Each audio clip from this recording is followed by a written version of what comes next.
Oi gente, seja bem-vindo ao meu canal. Se você é novo por aqui, eu costumo falar sobre casos criminais reais nas quartas. Então, se você gosta desse tipo de conteúdo, não se esqueça de se inscrever e deixar seu like, que é muito importante para a divulgação do canal.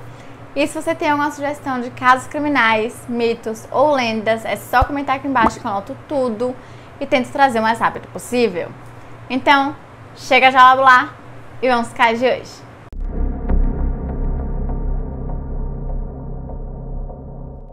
Randolph Steven Kraft nasceu no dia 19 de março de 1945 em Long Beach, na Califórnia, sendo o quarto e único filho homem de Opal Lee e Harold Herbert Kraft. Seus pais haviam se mudado do Wyoming para a Califórnia no início da Segunda Guerra Mundial, e enquanto Harold trabalhava como operário de produção, sua mãe trabalhava como operadora de máquina de costura. E pelo fato de ser o bebê da família, ele teve muita atenção da mãe e das irmãs, mas por algum motivo o pai dele era bem distante em relação a ele, e em todo o seu tempo livre ele queria ficar com a esposa e as filhas, basicamente ignorando Randy. Mas tirando isso, ele teve uma infância bem normal, sem nenhum grande problema. A coisa mais marcante que ele lembra é de ter sofrido alguns acidentes, como por exemplo, com apenas 1 ano de idade, ele caiu do sofá e quebrou a clavícula, e 1 ano depois ele caiu da escada e ficou inconsciente, mas não teve nenhum dano permanente. Em 1948, a família Kraft se mudou para Midway City, no condado de Orange County, quando ele tinha 3 anos, e aos 5 anos ele foi matriculado na escola primária de Midway City. Eles moravam em um pequeno dormitório de madeira do Women's Army Corps do Beach Boulevard, que Harold transformou em uma casa de 3 quartos. E Opal também participava do PTA, que é a Associação de Pais e Professores, assava biscoitos para as reuniões de escoteiros e era muito ativa na igreja, fazendo questão que seus filhos recebessem as lições bíblicas. Desde o começo, o Randy era um ótimo aluno e tirava notas muito boas, chegando ao ponto de ele ser transferido para um programa mais avançado e ainda assim ele ser acima da média. E com o passar dos anos, seu interesse pela política conservadora foi aumentando e ele se declarou como republicano. E no ensino médio, ele era o único filho que morava com os pais porque todas as suas irmãs já haviam se casado e saído de casa. Mas ele era bem independente, ele tinha seu próprio carro e sempre estava procurando por empregos de meio período. Ele também participava da banda da escola, tocando saxofone. Gostava de tênis e foi fundador e participante de um clube estudantil voltado para a política chamado Westminster World Affairs Club na Westminster High School. E ele sonhava em ser um grande senador dos Estados Unidos. Aos 18 anos se formou, ocupando o 10º lugar em sua classe de 390 alunos. Durante essa época ele começou a frequentar alguns bares gays locais, porém sem o conhecimento de sua família. E logo após formar, se matriculou na Claremont Men's College com a bolsa integral, onde se formou em economia. Durante o seu 2º ano de faculdade, Randy se envolveu em seu primeiro relacionamento homossexual, ainda escondido dos pais, e mudou sua filiação política de conservador para liberal de esquerda, que mais tarde ele explicou que os seus anos como conservador era apenas um esforço para ser que nem os pais. Em 1963, ele acabou sendo preso após propor para um policial disfarçado de trabalhador do sexo para ter relações com ele, mas pelo fato dele não ter nada em seu registro anteriormente, as acusações foram retiradas. Em 1967, ele passou a adotar um estilo mais hippie, deixando o cabelo crescer e também adotando o bigode. E nessa época, ele se tornou um democrata registrado, chegando até a participar da campanha de Robert Kennedy. E logo em seguida ele começou a sofrer com muitas dores de estômago e de cabeça, e então ele foi no médico da família que ele prescreveu tranquilizantes e analgésicos, nos quais ele misturava com muito álcool. E entre o emprego de bartender e o seu consumo alto de álcool e drogas, além também do esforço pesadíssimo nas campanhas políticas, e também ele está em um momento em que ele estava se experimentando sexualmente, ele acabou perdendo o interesse na faculdade, e ele basicamente passava todo o seu tempo usando drogas, bebendo e lutando. E como resultado disso, ele demorou 8 meses a mais para se formar em seu bacharelado de economia após ter notas altas nos testes de aptidão da Força Aérea. Ele se alistou, mas sua mãe, apesar de não entender o estilo de vida que ele levava, continuou a demonstrar amor e apoio, mas a relação com eles nunca mais foi a mesma. Curiosamente, no dia 26 de julho de 1969, Randy recebeu dispensa geral da Força Aérea por motivos médicos, que mais tarde ele afirmou que essa dispensa veio logo após ele ter se assumido para os seus superiores. De lá, ele voltou para a casa dos pais por um breve período, até conseguir um emprego como operador de empilhadeira e também como bartender por meio período, até que em 1971 ele decidiu se tornar professor e então se matou por drogas em Minaj. Mas com o tempo eles começaram a ter várias brigas porque Randy afirmava que queria ter um relacionamento monogâmico, enquanto Jeff queria continuar experimentando e ter relações com outras pessoas, e eles decidiram terminar em 1975, e apenas um ano depois, Randy conheceu um outro Jeff, dessa vez Jeff Stilling.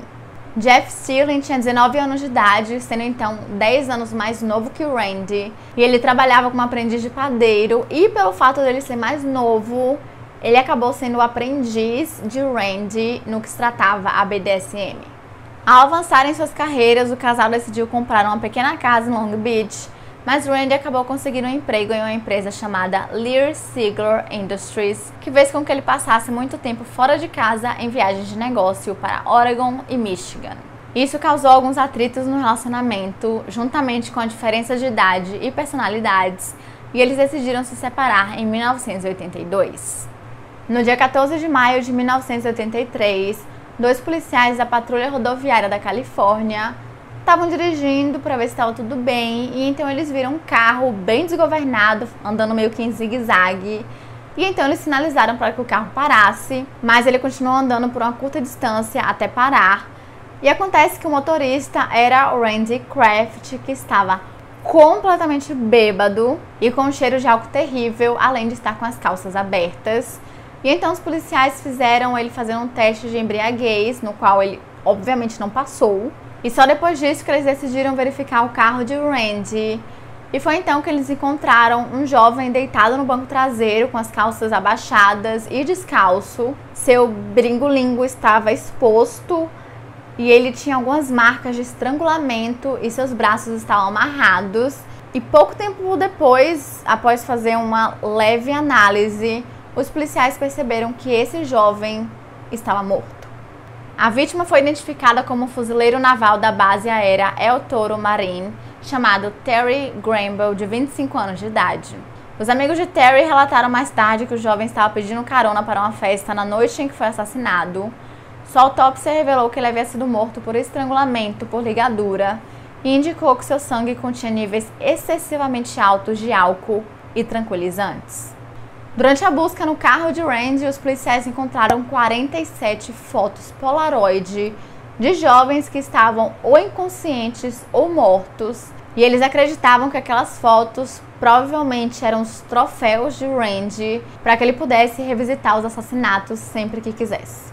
Talvez ainda mais alarmante foram as evidências encontradas dentro de uma pasta tirada do porta-malas do carro, que continha uma lista de 61 mensagens criptografadas. Os investigadores passaram a acreditar que as mensagens, mais tarde apelidadas de scorecard, que significa tabela de desempenho, formavam a lista das vítimas de assassinato de Randy Kraft. Outras evidências coletadas na casa de Randy, incluindo roupas de suas vítimas, fibras de um tapete que combinava com fibras encontradas em outras cenas de crime de assassinatos e impressões digitais de Kraft, que posteriormente foram associadas a vários assassinatos não resolvidos. A polícia também encontrou fotos ao lado da cama que combinavam com 3 vítimas de assassinatos que estavam arquivados. Todas essas vítimas conhecidas eram homens caucasianos de 13 a 35 anos de idade, e todos eles haviam sido torturados, mas a gravidade da tortura variava de vítima para vítima. A grande maioria havia sido drogada e amarrada, e vários outros haviam sido sodomizados, mutilados e fotografados após a morte. E algo que ele costumava fazer com a maioria das vítimas era cortar suas bolas e enfiar uma meia na parte de trás. Quando a tortura acabava, ele simplesmente jogava seus corpos na beira das estradas de diversas rodovias do sul da Califórnia, e de acordo com os policiais, a gravidade da violência correspondia ao momento em que ele estava vivendo em seu relacionamento. Então, se o relacionamento dele estava em crise, as vítimas iriam pagar por isso. Os investigadores descobriram que Kraft costumava viajar para Oregon e Michigan enquanto trabalhava em uma empresa em junho de 1980 a janeiro de 1983. Os assassinatos não resolvidos em ambas as áreas coincidiam com as datas em que Kraft estava lá. Isso, junto com a decodificação de algumas mensagens criptografadas da tabela de desempenho de Kraft, aumentou a lista crescente de vítimas. Sua primeira vítima foi um menino de 13 anos de idade chamado Joseph Gerald Fancher em março de 1970, em Huntington Beach. Joseph havia explicado para Randy que ele havia acabado de fugir de casa, e então Randy ofereceu que ele fosse morar com ele, no qual ele aceitou. Mas assim que ele chegou lá, ele foi drogado e agredido. E horas depois, quando Randy teve que sair para trabalhar, Joseph conseguiu fugir e foi levado para o hospital por um homem que o ajudou e que ligou para a polícia e para os seus pais. Mas pelo fato dele ter tomado voluntariamente as drogas que o Randy ofereceu e também pelo fato dos policiais terem feito uma busca sem mandado, nenhuma acusação foi registrada. No dia 5 de outubro de 1971, os policiais encontraram o corpo nu de um morador de Long Beach chamado Wayne Joseph Duquette, que tinha 30 anos de idade. Seu corpo havia sido jogado na Ortega Highway e ele trabalhava em um bar gay chamado The Stable, que ficava perto de Sunset Beach. E de acordo com testemunhas, ele foi visto pela última vez no dia 20 de setembro daquele mesmo ano, e a causa de sua morte foi envenenamento por álcool. E 15 meses depois, Randy matou um fuzileiro naval de 20 anos de idade chamado Edward Daniel Moore, que foi visto pela última vez deixando seu quartel no dia 24 de dezembro de 1972. E seu corpo foi encontrado apenas 2 dias depois, no dia 26, ao longo da rodovia 405 em Seal Beach. No dia 6 de fevereiro de 1973, o corpo de um homem não identificado, que deveria ter entre 17 e 25 anos de idade, foi encontrado ao lado da Terminal Island Freeway em Wilmington. 2 meses depois, no dia 9 de abril, o corpo de Kevin Clark Bailey, de apenas 17 anos, também foi encontrado perto de Huntington Beach. E no dia 28 de julho, mais 2 vítimas foram assassinadas. Um jovem não identificado, cujo corpo desmembrado foi encontrado em Wilmington, e um jovem de 20 anos chamado Ronnie D. Dweeb, que havia sido estrangulado e depois deixado ao lado de um acesso à rodovia 405. Sua próxima vítima foi um estudante de 23 anos de idade chamado Vincent Cruz Mestas, ainda no mesmo ano, e seu corpo foi encontrado nas montanhas de San Bernardino no dia 29 de dezembro. Em novembro de 1974, mais 5 vítimas foram encontradas nas estradas do sul da Califórnia, e 3 delas foram definitivamente ligadas ao mesmo assassino.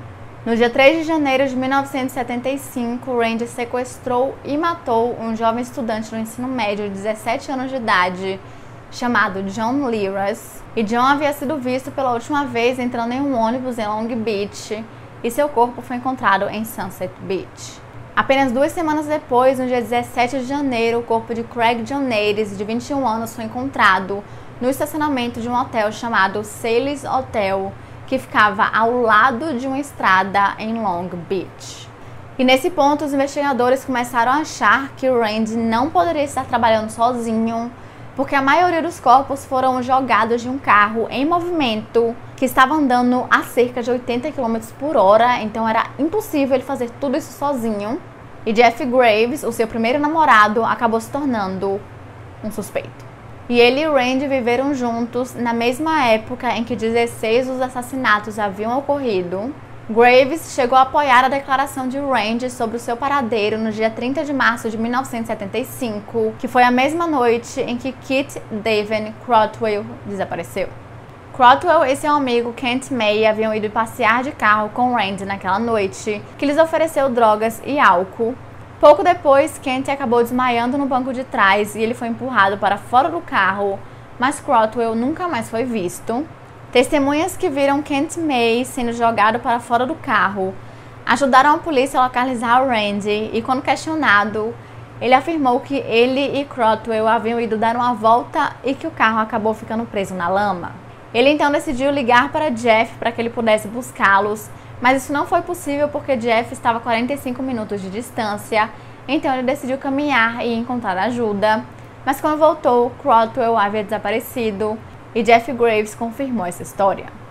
E lá em 1978, os policiais também estavam imaginando que existia mais de um assassino, porque não era possível que tal assassino misterioso estivesse fazendo tudo isso sozinho. E no ano anterior, eles haviam prendido um homem chamado Patrick Kearney, que mais tarde confessou ter matado 28 jovens, muitos dos quais ele dissecou, colocou as partes em sacos de lixo e os jogou ao lado de rodovias no sul da Califórnia.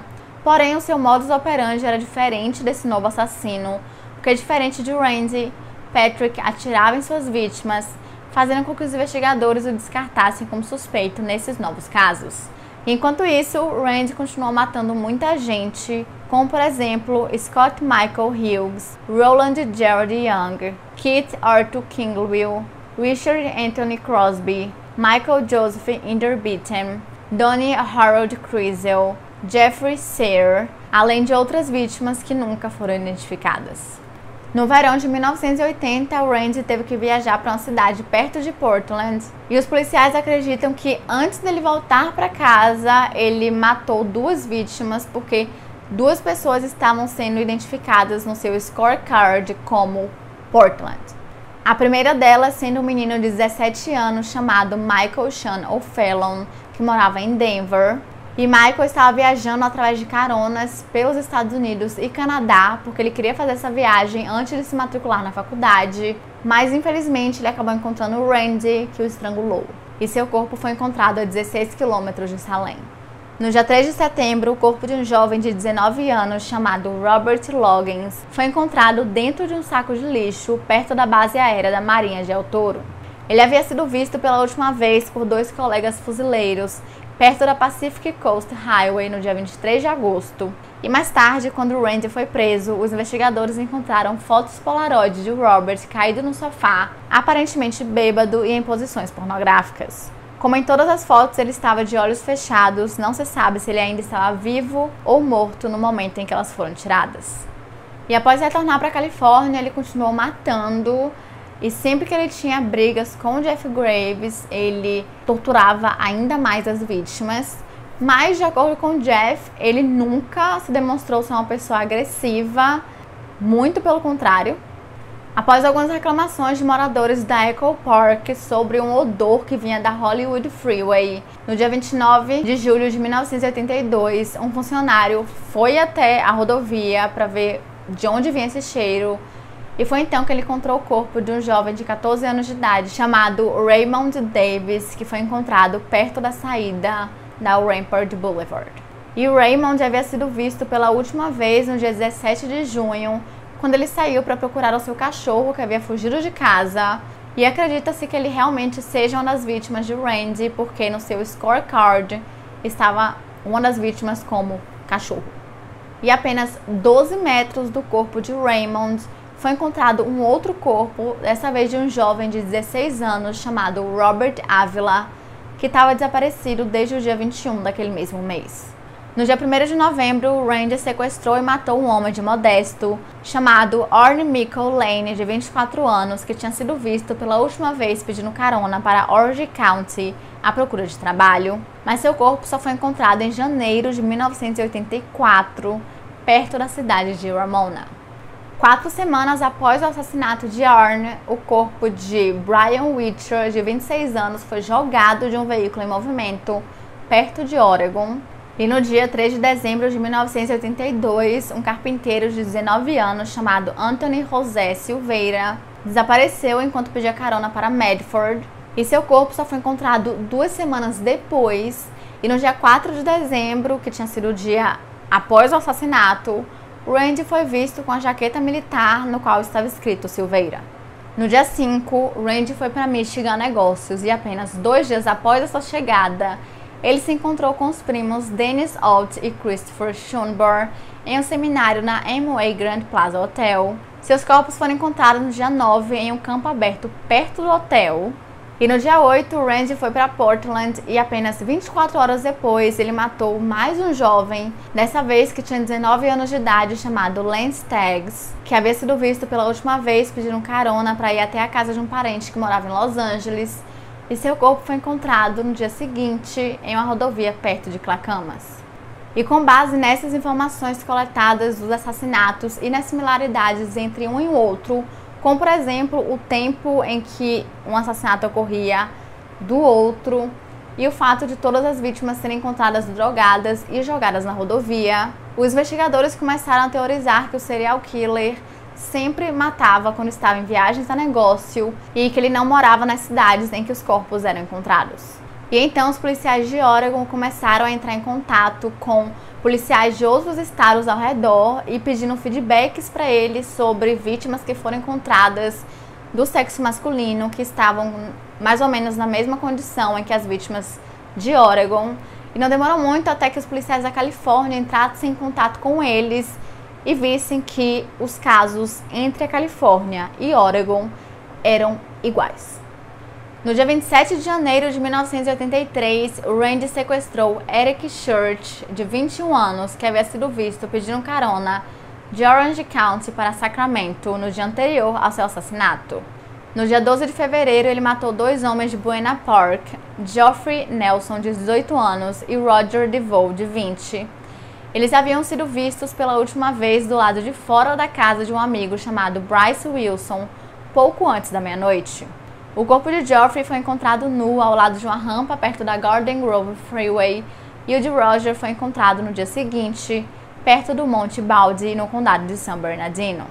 E o seu último assassinato foi o de Terry Lee Granville, que foi o jovem que foi encontrado no seu carro no dia 14 de maio de 1983 pelos policiais rodoviários da Califórnia. E acontece que até hoje 22 das supostas 67 vítimas de Randy Kraft continuam um grande mistério. O julgamento de Randy Kraft começou no dia 26 de setembro de 1988 em Orange County e ele durou 13 meses, sendo até hoje o julgamento mais caro da história de Orange County. Após os argumentos finais, o júri deliberou por 11 dias antes de chegar ao veredito e no dia 12 de maio de 1989, Randy Kraft foi considerado culpado de 16 acusações de homicídio, uma acusação de sodomia e uma acusação de castração. No dia 11 de agosto, ele recebeu a pena de morte e 3 meses depois, no dia 19 de novembro, ele foi oficialmente condenado pela Suprema Corte da Califórnia. Até hoje, ele continua no corredor da morte na prisão estadual de San Quentin e continua a dizer que é inocente e que não tem nada a ver com todos esses crimes. Em janeiro de 2000, o jornalista Dennis McDougal, autor de um livro que foi publicado em 2001 sobre o Randy Kraft chamado Angel of Darkness, publicou um artigo em que recontava entrevistas com um criminoso chamado Bob Jackson, que teria confessado ter assassinado 2 pessoas com Randy em 1975 e 1976. Mas as autoridades locais não conseguiram confirmar se isso era real ou não, e Dennis ainda afirmou que a tabela de desempenho de Kraft incluía apenas seus assassinatos mais memoráveis, e na opinião de Bob Jackson, ele teria matado quase 100 pessoas. Randy Kraft chegou a processar Dennis McDougal por 62 milhões de dólares, porque de acordo com ele, Dennis havia manchado o seu bom nome e que havia descrito ele como sendo um homem pervertido e doente, além de ter destruído as suas perspectivas de trabalhos futuros, mas obviamente esse processo foi desconsiderado. Em 1980, um homem chamado William Bonney, junto com seus cúmplices, foram presos e foram intitulados como os assassinatos na autoestrada. E muita gente acha que Randy chegou a trabalhar com William porque o modus operandi dos dois era muito parecido, porém a faixa etária era diferente. E muita gente também acha que Randy Kraft chegou a trabalhar com os Toolbox Killers, que mataram exatamente na mesma época e também nas rodovias do sul da Califórnia. Mas isso também nunca foi comprovado. E é isso, gente. Esse foi o vídeo de hoje. Não se esqueça de se inscrever, deixar seu like, que é muito importante para a divulgação do canal. E se você tem alguma sugestão de casos criminais, mitos ou lendas, é só comentar aqui embaixo que eu anoto tudo e tento trazer o mais rápido possível. E é isso. Até semana que vem.